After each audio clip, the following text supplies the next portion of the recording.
the aunt of my husband. Everyone got along like family, and it was great. My husband passed away in 80. So this is about Miss Alta Sperner Pope Johnson.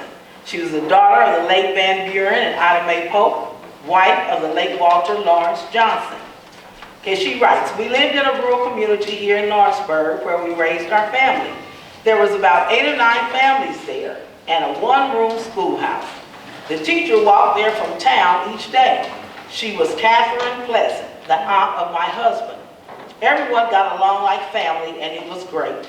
My husband passed away in 83, and in 89, I moved to town and soon started writing poems from God's Word just for myself. The pastor of Evergreen Baptist Church, where I was a member, saw them and started placing them in our church monthly newsletter. So we must fight on, we must prevail. Too many brothers and sisters locked up in jail. Too many mothers and fathers burying dead sons. Too many children roaming the streets with loaded guns. Too many tears that can't be wiped away. Too many bad memories that will always stay. We must fight on. We must make a stand and restore our culture that made strong women and men.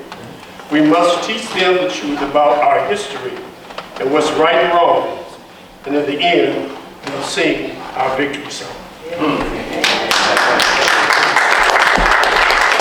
Chasing after something that's hard to find can cause you to lose peace of mind.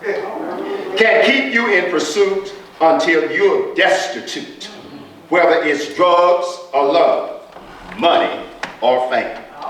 It takes energy to stay in the game. Your focus has to be clear when it comes to living this life, or you'll find yourself chasing what's not there. Watching dreams disappear into the air, chasing that which is found deep in your heart, gives life new meaning, and each day a great start.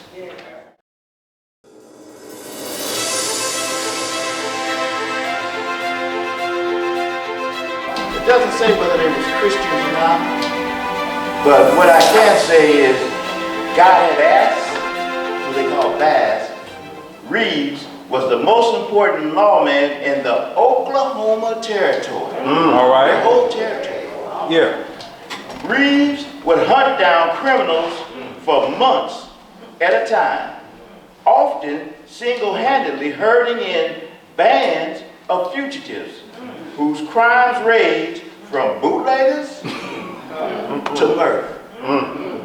He served for 32 years as a deputy U.S. Marshal in the Indian Territory.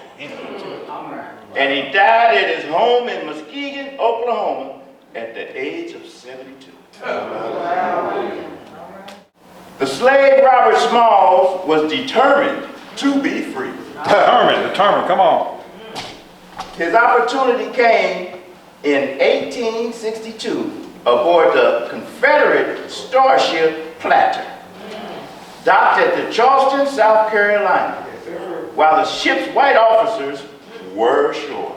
They out having a party. He's determined to be free. So this is what he does. Yeah, all right. Smalls had long been hired out by his owner to work at the Charleston shipyards. He taught himself to read and write. Yeah.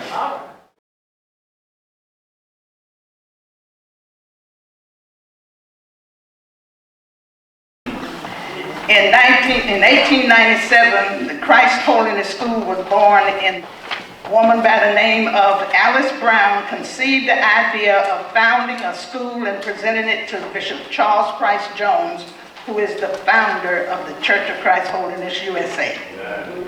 In July 1901, the convention agreed to assist in funding that school.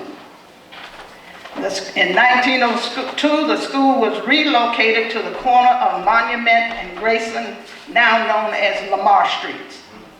A fire destroyed the facilities and a new structure was created in 1906, and in 1907, The Board of Trustees purchased a 143-acre farm 3 miles north of Jackson, Mississippi, on Livingston Road.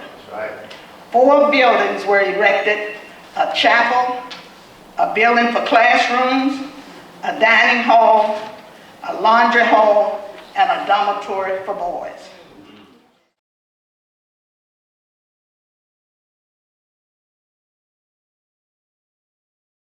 And so I decided, well, let's travel around a little bit more, because even though Denver, we went visiting around and I'm selling my products, I'm putting all my money into advertising, and they're coming.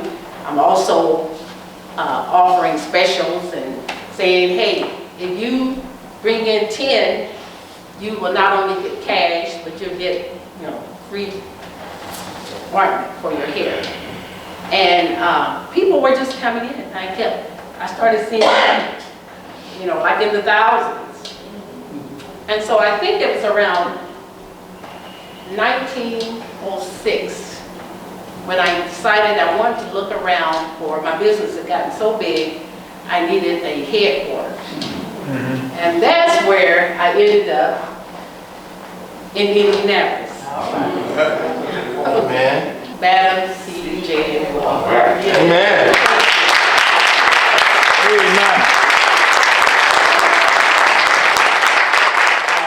Like my own family, black people began living in Indiana in the late 1700s. And they were centered around Knox County, which is Vincennes, Indiana, in that area.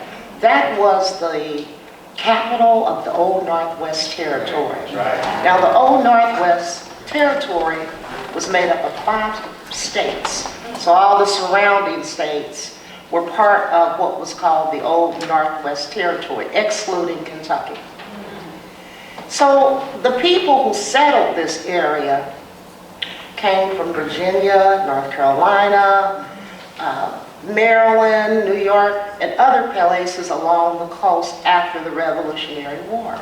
And they came here to claim land as a reward for serving in the Revolutionary War. Officers, mainly people, sergeants and above, received huge land grants, 300, 600 acres of land, all over the Northwest Territory. But the land office was in Vincennes.